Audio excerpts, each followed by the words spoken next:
Thanks for checking out this movie review video. This is for the 2023 film Elevator Game. It's a Shudder original and it's coming to Shudder on Friday, September 15th. So this is a no spoiler review. Now, this is by some of the same people who did Glorious, which came out last year on Shudder. And I will say off the bat, I liked Glorious more than this film. That one was actually pretty fun, a pretty good time. This one has its merits, but overall I wasn't a huge fan of it. But most films will find a fan base, basically. So, as I always say, every film is worth watching at least once, at least just to figure out how you personally feel about that film. So, let's, in a no-spoiler way, talk about Elevator Game. It's directed by Rebekah McKendry, who also directed All the Creatures Were Stirring, Psycho Granny, and Glorious. Written by David Ian McKendry, who wrote All the Creatures Were Stirring, Psycho Granny, and Glorious, as well as Travis Seppala, who wrote the film Captive. I have not seen Captive or Psycho Granny, but Psycho Granny sounds fun, gotta be honest.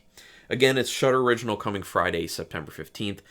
Synopsis, I don't want to give too much away, obviously. If you watch a trailer, it's probably going to give away way more than I'm going to tell you right now, but it's basically about this kind of lore from the internet, social media specifically, that talks about this elevator game. And if you play this special elevator game, something happens. And it's about a social media content creation team who ends up deciding to take that lore on and, make an entertaining video about it. But obviously it's a horror movie, so things don't go super well. So you can only guess where things go from there.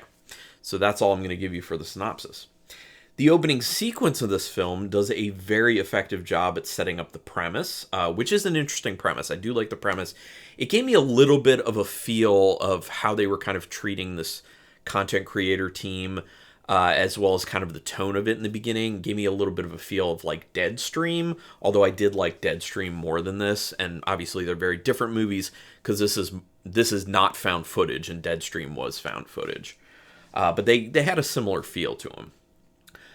Elevator scenes capitalize on a bit of a claustrophobic feeling that you can end up getting being in elevators. I personally have claustrophobia issues. I specifically try not to take elevators when I can get around it, because I did have an instance where I was stuck in an elevator, not for a super long amount of time, but it was probably about a minute. But the problem is, when you're stuck in an elevator for a minute and you don't know how long it's going to take before you get out, you do start to panic. It does feel very different. And a minute seems a lot longer. Plus, I was in there with a decent amount of people, so I didn't have a whole lot of space. So ever since then, elevators do kind of creep me out. So the way they shot this did a good job of reminding me why I don't like elevators. So other people in a similar situation may get that feeling as well. So they did a good job with shooting it. And I think this is a time to basically say that cinematography is good. I think the directing is good. So from a visual standpoint, it does look good. Lighting, very well handled in my opinion. I'm going to get to some other of the technical elements in a little bit though. Elevator scenes I literally just read that. My apologies. One of those days. It presents fakey social media content creators in an exaggerated way. Specifically those content creators that are very much over the top in the videos that they do. You can tell that their enthusiasm is ridiculously elevated when they're talking, and they do just kind of like wacky, like over the top things. So it's kind of that, and then it's like they push it a little bit further. So I think that's kind of a little bit of why I was seeing Deadstream in it a little bit. But yeah.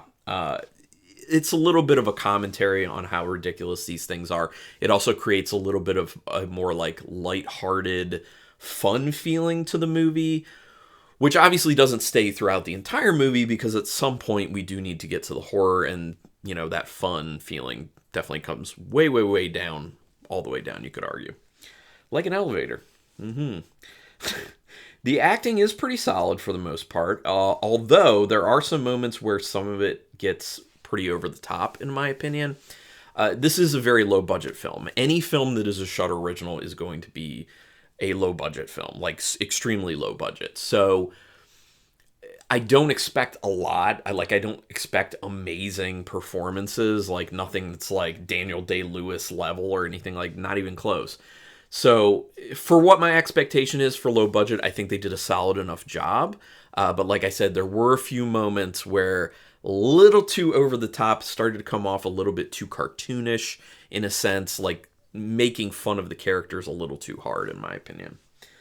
The dialogue is written in a realistic manner, which is not an easy thing to do. So I really appreciate how they were able to do that and make all these interactions between the characters feel realistic, genuine. And they do flesh out the characters a decent amount. I would actually say that they flesh out the characters too much, in my opinion.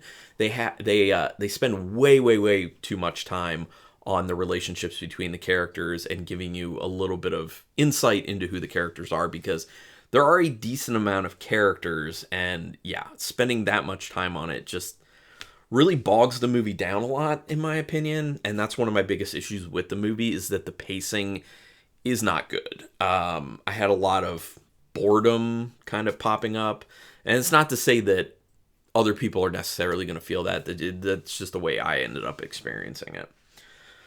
At times, it does feel like it's stretched for runtime. So this is, with credits, an hour and 34 minutes.